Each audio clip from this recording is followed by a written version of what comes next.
පින්වත් භික්ෂුව අතීතයේ එක සෙබඩකට බිත්තරයක් දැම්මා කිනිහිරි පොහොට්ටුව වගේ රත්තරම් පාටයි. රත්තරම් පාට මේ මොනර පැටියෙක් එළියට ආවා. රත්තරම් පාටයි. ඊට පස්සේ මෙයා මොනර පිරිසත් එක්ක දැන් ඉන්නවා මේ මොනරා. මේ රිය සකක් වගේ විශාලයි. විශාල මොනරෙක්. ඊට මේ මොනර දවසක් වතුර බොන්න යද්දී වතුරෙන් දැක්ක තමන්ගේ ශරීරය රත්තරම් පාටයි. ඒක අනිත් මොනරුන්ට වැඩිය වෙනස් නිසා මේ මොනරා කල්පනා කළා මට අනතුරක් වෙන්න පුළුවන් කියලා කන්දින් කන්දට හිමාලය ගිහිල්ලා කාටවත් කිට්ටු වෙන්න බැරි තැනක මොනරා වාසය කළා.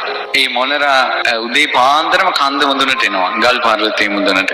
ඇවිල්ලා ගාථාවක් කියනවා. කොහොමද ගාථාවක් කියන්නේ? උදේත යං චක්කුමා ඒක රාජා හරිස්ස වන්නෝ පටවිප්ප භාසෝ තන්තන් නමස්සාමි හරිස්ස වන්නම් පටවිප්ප භාසං තයංජ ගුත්තා විහෙරේමු දිවසං කියනවා මේ හිරු උදාවන විට ඇස්සැති එකම රජු ලෙස පතුරු ආරං වං වැස මහ පොළොව බබළුවන්නේ මහ පොළොව බබළුවන හිරු මණ්ඩල නුඹ වඳින්නෙමි මම නුඹ විසින් සුරකින්න අපි මෙදවස වසම සුවසේ. ඒක තමයි ඒකේ ගාථාවේ අර්ථය. උඹ අද උදා වෙච්ච නිසා තමයි අපිට අද සුවසේ ඉන්න පුළුවන් වෙන්නේ. උඹට මං වඳිනවා කියලා ඉරට වඳිනවා. වැඳලා මෙන්න මෙහෙම ආරක්ෂාවක් කරගන්නවා. මොකක්ද ඒ ආරක්ෂාව? සම්මා සම්බුද්ධත්වයට පත්වන මුනිවරුන් හට වන්දනා වේවා. යේ බ්‍රාහ්මනා වේදකෝ සබ්බ ධම්මේ තේමේ නමෝ. ඒ ඇත්තන්ට මාගේ নমස්කාරය වේවා. තේජ මම්පාලයන්තු ඒ උතුම් සම්බුදුවරු මගේ දිවි සුරකිත්වා. බුදුරජාණන් වහන්සේට වැඳලා ඒ වන්දනාවේ ආනුභාවයෙන් ඒ සම්බුදුවරු මාව සුරකිත්වා. සතර මඟඵල නුවණට මාගේ වැඳුම වේවා. උතුම් රහතුන් හට මාගේ වැඳුම වේවා. ඒ රහත් ඵලයට මාගේ වැඳුම වේවා. ඒ වන්දනාවේ ආනුභාවයෙන් ජීවිතේ සුරකින්ට කියලා සිත පතා ගන්නවා. ඒ ගාථාවේ අර්ථය ඒකයි. ඊට පස්සේ මේ විදිහට වැඳලා තමයි ගොදුරු හොයාගෙන යන්නේ. ඉමන්සෝ පරිත්තං කତ୍වා මෝරෝ චරති ඒසනම්. ඊට පස්සේ මොකද කරන්නේ? කවමදාකවත් ඇඟට ගහක කොලයක්වත් වැටෙන්නේ නැහැ මොනරගේ ඇඟට.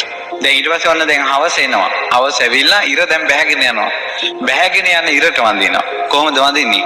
අපේත යං චක්කුමා ඒක රාජා හරිස්ස වන්නෝ පටවිප්ප භාසෝ තන්තන් නමස්සාමි හරිස්ස වන්නම් පටවිප්ප භාසං අයජ්ජ ගුත්තා විහෙරේමු රත්තින් කියනවා පතුරු ආරන් වන් රැස බබළුවා මේ පොළොවද ඇස්සැති එකම රජු ලෙස හිරු මණ්ඩල බැස යන විට මහ පොළොව බබළුවන හිරු මණ්ඩල නුඹ වඳින්නේ මම නුඹ විසින් සුරකින්න අපි මෙරයද වසමු සුවසේ.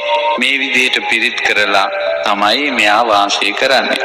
මේ විදිහට මේ ගාථා කියමින් මොනරා අවුරුදු 700ක් හිටියා කියනවා.